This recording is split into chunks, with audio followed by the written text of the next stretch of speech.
ఓం శ్రీమాత్రే నమః. 175వ శ్లోకం. పంచమీ పంచభూతేసి పంచసంఖ్యోపచారిణి శాశ్వతీ శాశ్వతైశ్వర్య సర్వదా శంభుమోహిని. పంచమి సదాశివుని యొక్క భార్య ముందు నామమునందు పంచప్రేతములు మంచముగా శయనించినటువంటి దేవి అని మనం చెప్పుకున్నాము.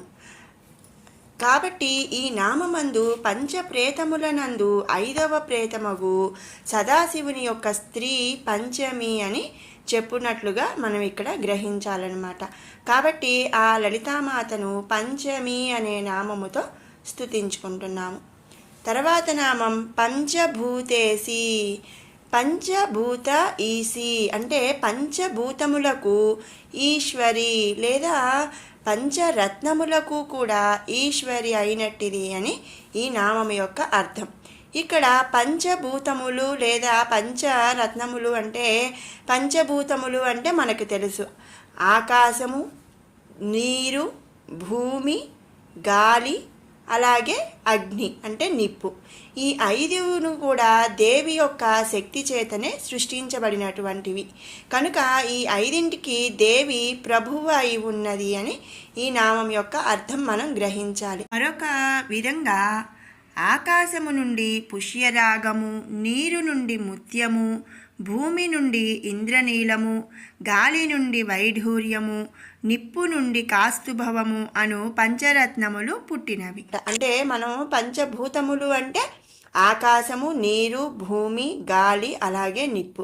మరి పంచరత్నములు అంటే పుష్యరాగము, ముత్యము, ఇంద్రనీలము, వైఢూర్యము, కాస్తుభవము. ఈ 5 కూడా ఈ 5 పంచభూతముల నుంచి పుట్టినవి అని మనం చెప్పుకుంటున్నాము. కాబట్టి ఆ పంచరత్నములుకి దేవి యజమాని అని ఈ నామందు మనం గ్రహించాలి. మరి ఎందుకంటే పంచభూతములకు కూడా ఈశ్వరి, మరి ఈ పంచభూతములకు ప్రభువు అయితే ఆ పంచభూతముల నుంచి పుట్టినటువంటి పంచరత్నములకు కూడా ఆ జగన్మాత ప్రభువు వంటిది అని మనం ఇక్కడ గ్రహించాలి. కాబట్టి ఈ నామమందు ఆ జగన్మాతను పంచభూతేసి అని స్తుతించుకుంటున్నాము. తర్వాత నామం పంచసంఖ్యోపచారిణి. పంచసంఖ్య ఉపచారిణి పంచోపచారములను పొందినట్టిది అని అర్థం అన్నమాట. ఇక్కడ పంచ ఉపచారములు అంటే 5 సేవలు. ఈ 5 సేవలు దేవి ఆరాధన యందు చేయు కర్మలనే సేవలు అని చెప్పబడుచున్నాయి. అవి ఏంటి అంటే, ఒకటి దీపోపచారము అంటే దౌపమును వెలిగించుట అంటే దీపమును వెలిగించుట. రెండోది గంధోపచారము అంటే గంధమును సమర్పించుట. మూడోది పుష్పోపచారము అంటే పుష్పములతో అలంకరించుట.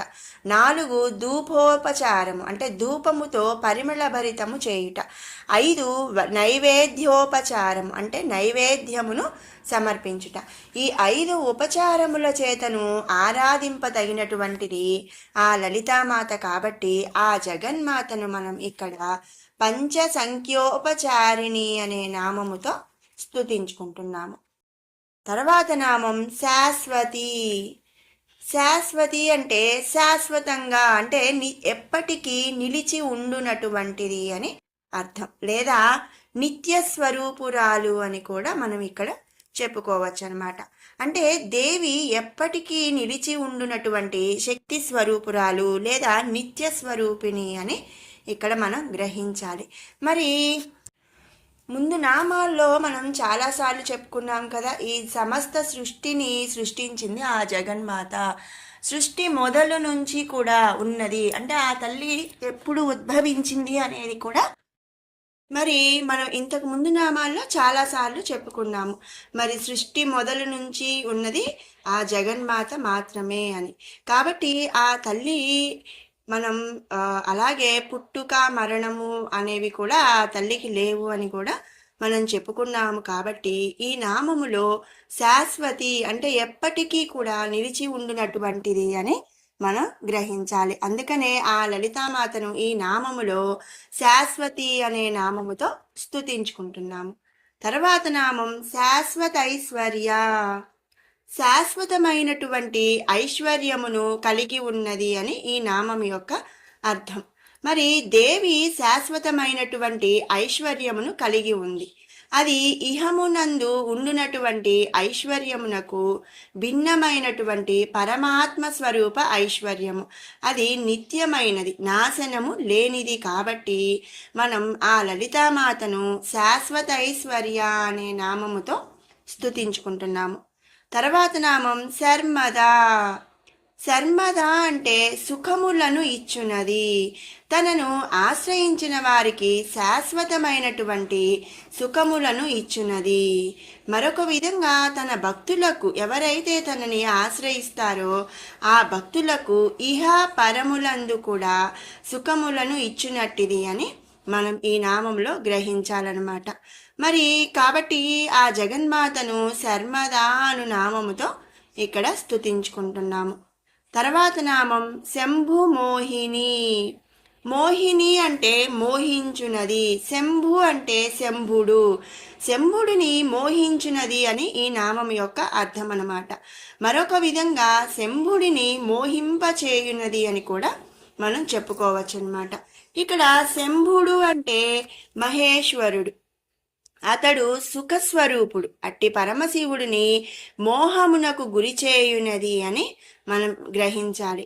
మరొక విధంగా అట్టి వాణి అంటే సుఖస్వరూపుడైనటువంటి పరమశివుడిని మోహమునకు గురి అగునది అని మనం, అట్టి వాణి అంటే పరమశివుడి యొక్క మోహమునకు గురి అగునది అని కూడా మనం ఇక్కడ గ్రహించాలన్నమాట. కాబట్టి ఆ లలితామాతను శంభు మోహిని అనే నామముతో మనం స్తుతించుకుంటున్నాము. 176వ శ్లోకం. ధరాధర సుతాధన్య ధర్మిణి ధర్మవర్ధిని లోకాతీత గుణాతీత సర్వాతీత సమాత్మిక. ధరా, ధరా అంటే ఇక్కడ భూమి, ధరిత్రి అంటే భూమి అని మనకి తెలుసు. మరి ధర అంటే కూడా భూమి కాబట్టి భూమి స్వరూపురాలు, ధరిత్రి స్వరూపురాలు అని మనం ఇక్కడ గ్రహించాలన్నమాట. ధరిత్రిని దేవి ధరించి ఉన్నది అంటే లోకమంతను దేవి అందే మనగలుగుతున్నవి అని మనం ఇక్కడ అర్థం చేసుకోవాలి. ధరిత్రి స్వరూపమును దేవియే ధరించి ఉన్నది కనుక ధర అని, అంటే ధర అంటే ధరించినది అని కూడా అర్థం. కాబట్టి ఆ లలితామాతను ధర అనే నామముతో స్తుతించుకుంటున్నాము. ధరిత్రి స్వరూపమును దేవియే ధరించి ఉన్నది కాబట్టి ధర అనగా ధరించినది అని కూడా అర్థం అన్నమాట. కాబట్టి ఆ జగన్మాతను ధర అనే నామముతో స్తుతించుకుంటున్నాము. తర్వాత నామం ధరసుత, హిమవంతుని పుత్రిక. ఇక్కడ ధర అంటే పర్వతము, సుత అంటే పుత్రిక, పర్వత పుత్రిక. మనకి తెలుసు కదండి, పార్వతీదేవి హిమవంతుడి పుత్రిక. కాబట్టి ఆ జగన్మాతను ధరసుత అనే నామముతో మనం ఇక్కడ చెప్పుకుంటున్నాం అన్నమాట. ఇక్కడ సుత అంటే ఒక పుత్రికే కాదండి, పుత్రుడు అని కూడా అర్థం వస్తుంది. కాబట్టి హిమవంతుని పుత్రిక కాబట్టి పార్వతీదేవి ఆ మాతను మనం ధరసుత అని స్తుతించుకుంటున్నాము. అలాగే పర్వతరాజు హిమవంతుడు, అతని పుత్రిక అయినటువంటి స్వరూపము దేవి యొక్క అంశ కనుక ధరసుత అనగా హిమవంతుని పుత్రిక అని అర్థం మనం ఇక్కడ గ్రహించాలి. కాబట్టి ఆ లలితామాతను ధరసుత అనే నామముతో మనం స్తుతించుకుంటున్నాము. తర్వాత నామం ధన్య. ధన్య అంటే కృతార్థ స్వరూపురాలు. మనం చెప్తూ ఉంటాం కదండి, మీకు ధన్యవాదములు, మీకు అంటే కృతార్థములు అని మనం చెప్తూ ఉంటాం కదా కొంతమందికి. అంటే మనం ఎవరి వద్ద నుంచైనా మనం లాభం పొందాము, మంచి జరిగిందనుకోండి, వాళ్ళకి మనం చెప్తూ ఉంటాం మీకు ధన్యవాదాలండి అని చెప్తూ ఉంటాం కదా. కాబట్టి కృతార్థ స్వరూపురాలు అని ఈ నామం యొక్క అర్థం అన్నమాట. మరి దేవి జగత్తును సృష్టించుట అందు పరమశివుని పతిగా పొందుటయందు అలాగే సర్వశక్తి సంపన్నమై అయినటువంటి దేవి అసాధ్యములేవి లేవు. ప్రతిదీ కూడా ఆ తల్లికి సాధ్యమే.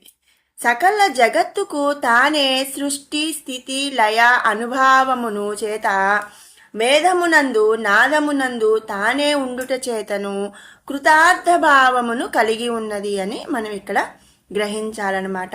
మరొక విధంగా మృత్యువు ఆసన్నమైన కాలమందు జీవుని యందు కలుగునటువంటి ధన్యచింతా స్వరూపమును కలిగి ఉన్నది. ఇవి 4గా కలవు. అవి ఏంటి అంటే భోగభాగ్యములందు చింత, ఆవేశ కామేశములందు చింత, జ్ఞాన చింత, అలాగే దైవ చింత.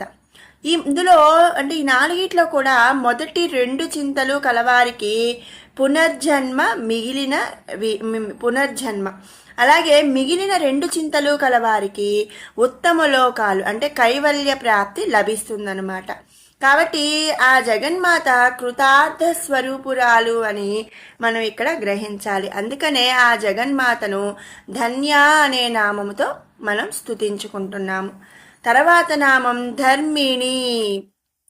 ధర్మిణి అంటే ధర్మస్వరూపురాలు, ధర్మమే తానుగా దేవి కలిగి ఉన్నది అని అర్థం. అంటే ఏంటి అంటే ధర్మస్వభావమే దేవి స్వరూపముగా కలిగి ఉన్నది కనుక ధర్మిణి అని దేవి ఈ నామందు చెప్పుచున్నది. తర్వాత నామం ధర్మవర్ధిని. వర్ధిని అంటే వర్ధింపచేయునది, ధర్మ అంటే ధర్మము, ధర్మమును వర్ధింపచేయునది. అంటే ఏంటి అంటే వర్ధింపచేయటం అంటే పెంపొందింపచేయటం, వృద్ధి చేయటం అని అర్థం అన్నమాట. మరి లోకమునందు కల సకల ధర్మములను కూడా పెంపొందించినటువంటిది అని మనం ఇక్కడ గ్రహించాలి. మరి తనను ఆరాధించు వారి మనస్సునందు ధర్మమును పెంపొందించినటువంటి స్వరూపురాలు కూడా ఆ లలితామాత. అందుకనే ఆ జగన్మాతను మనం ఇక్కడ ధర్మవర్ధిని అనే నామముతో స్తుతించుకుంటున్నాము. తర్వాత నామం లోకాతీత. అతీత అతీతురాలు, లోక సకల లోకములకు, సకల లోకములకు కూడా అతీతురాలు అని ఈ నామం యొక్క అర్థం. బ్రహ్మదేవుని లోకము బ్రహ్మము మొదలు సకల లోకములకు కూడా అతీతురాలైనటువంటిది అని మనం ఇక్కడ గ్రహించాలి. మరొక విధంగా బ్రహ్మాండమునందు అంటే అంటే మనం ఇంతకుముందు చెప్పుకున్నాం అతల వితల సుతల తలాతల మహతల పాతాల ఇత్యాది 14 లోకాలు ఈ బ్రహ్మాండంలో ఉన్నాయి. అంటే భూమికి కింద ఒక 7 పైన 7 ఇట్లా 14 లోకాలు ఉన్నాయి అని మనం ఇంతకు ముందు కూడా చెప్పుకున్నాము. మరి ఈ 14 లోకములకు కూడా అతీతురాలైనటువంటిది ఆ పరమాత్మ స్వరూపమై ఉన్న జగన్మాత. కాబట్టి ఈ బ్రహ్మాండమంతయు కూడా ఆ దేవి వ్యాపించి ఉన్నది అని కూడా మనం ఇంతకు ముందు నామంలో మరి చెప్పుకున్నాము. భూలోకమునందు జీవులు ఉన్నట్లే ఇతర లోకములందు వాటికి అనుగుణమైనటువంటి పదార్థాలు ఉన్నాయి. అంటే 14 లోకాల్లో కూడా ఏదో ఒక శక్తులు అనేవి ఉన్నాయి అన్నమాట. కనుక దేవి సకల లోకములకు కూడా అతీతమైనటువంటిది అని మనం ఇక్కడ గ్రహించాలి. మరొక విధంగా సకల లోకములందు కూడా తానే ఉన్నది అని మనం అంటే 14 లోకాలు కూడా వ్యాపించి ఉంది అని మనం ఇంతకు ముందు మనం చెప్పుకున్నాం. మరి ముందు నామాల్లో మనం చెప్పుకున్నాము. కాబట్టి సకల లోకమునందు కూడా తానే ఉండుట చేత లోకాతీతము అనగా ఒక లోకమునందే తాను ఉండును అన్న భావనకు అతీతురాలు ఆ జగన్మాత. కాబట్టి ఆ లలితామాతని ఇక్కడ లోకాతీత అనే నామముతో మనం స్తుతించుకుంటున్నాము. తర్వాత నామం గుణాతీత. గుణములకు అతీతమైనది లేదా గుణరహితురాలు అని ఇక్కడ మనం అర్థం అన్నమాట. మరి ఇంతకు ముందు నామాల్లో కూడా మనం చాలాసార్లు చెప్పుకున్నామండి. ఎలాంటి గుణాలు అలాగే ఎలాంటి మోహము ఇలా ఏవి కూడా తల్లికి అంటవు, అవన్నిటికీ కూడా తల్లి రహితురాలు అని మనం ఇంతకుముందు నామాల్లో కూడా చెప్పుకున్నాము. కాబట్టి గుణములకు అతీతమైనది కాబట్టి ఆ జగన్మాతను గుణాతీత అనే నామంతో మనం ఇక్కడ స్తుతించుకుంటున్నాము. ఈ లోకమునందు ఏవైతే గుణములు మనుగడను సాగిస్తున్నాయో అటువంటి గుణములు ఏవి కూడా దేవినందు లేవు. కనుక దేవి గుణములకు అతీతురాలు అని మనం ఇక్కడ గ్రహించాలి. దేవి పూర్ణ కాముకురాలు కావుట చేత ఏ విధమైనటువంటి కోరికలు కానీ, గుణములు కానీ, తత్వములు కానీ, స్వభావములు కానీ ఆమె యందు లేవు అని మనం ఇక్కడ గ్రహించాలి. మరి ఇంతకు ముందు ఒకసారి నామంలో మనం చెప్పుకున్నాము, నిత్య సంతోషిని ఆ పరబ్రహ్మ స్వరూపమైనటువంటి జగన్మాత. మరి నిత్య సంతోషిని అయినటువంటి పరబ్రహ్మ స్వరూపము కాబట్టి ఎలాంటి గుణములు కూడా ఆ తల్లిదందు లేవు అనే కాబట్టి ఆ జగన్మాతను మనం గుణాతీత అని ఇక్కడ స్తుతించుకుంటున్నాము. తర్వాత నామం సర్వాతీత. సర్వాతీత అంటే సర్వమునకు కూడా అతీతురాలు. దేవి నిర్వికార పరబ్రహ్మ స్వరూపము. మరి గుణ కర్మ రహితురాలు అని మనం ముందు నామంలో కూడా చెప్పుకున్నాము. కాబట్టి ఈ సృష్టి నందు కల వేటితోనూ ఆ తల్లిని పోల్చదగినటువంటిది కాదు అని మనం ఇక్కడ గ్రహించాలి.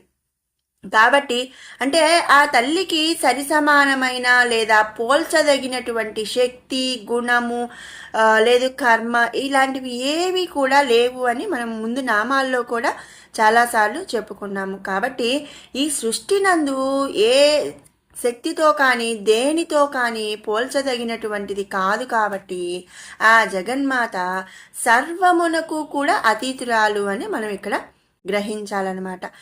కనుక ఆ లలితామాతను ఇక్కడ సర్వాతీత అనే నామముతో మనం స్తుతించుకుంటున్నాము. తర్వాత నామం సమాత్మిక. సమాత్మిక అంటే సుఖస్వరూపురాలు, లయస్వరూపురాలు. మహాప్రళయ కాలమందు సకల ప్రపంచమును కూడా పరమాత్మనందు లయమగును.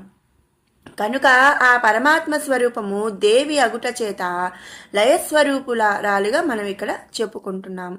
మరొక విధంగా శమనమనగా సుఖము, ఆత్మిక అనగా ఆత్మస్వరూపము, సుఖాత్మిక స్వరూపురాలు అని మనం ఇక్కడ గ్రహించాలి. కాబట్టి ఆ జగన్మాతను సమాత్మిక అనే నామముతో మనం స్తుతించుకుంటున్నాము. విన్నారు కదండి 175, 176 శ్లోకాల వివరణ. ఇప్పుడు 173 నుంచి 176 2 సార్లు పారాయణ చేద్దాం. ఓం ధ్యానం అరుణాం కరుణాతరంగితాక్షీం ధృతపాశాంకుశపుష్పబాణచాపాం అణిమాధిభిరావృతాం మయూకైః అహమిత్యేవ విభావయే భవానీం. ధ్యాయేత్ పద్మాసనస్థాం వికసితవదనాం పద్మపత్రాయతాక్షీం హేమాభాం పీతవస్త్రాం కరకలితలసద్ధేమ పద్మాం వరాంగీం సర్వాలంకారయుక్తాం సకలమభయదాం భక్తనమ్రాం భవానీం శ్రీవిద్యాం శాంతమూర్తిం సకలసురనుతాం సర్వసంపత్ప్రదాత్రీం సకుంకుమవిలేపనామళికచుంబికస్తూరికాం సమందహసితేక్షణాం ససరచాపపాశాంకుశాం అశేషజనమోహినీ మరుణమాల్యభూషోజ్వలాం జపాకుసుమబాసురాం జపవిధౌ స్మరేదంబికాం.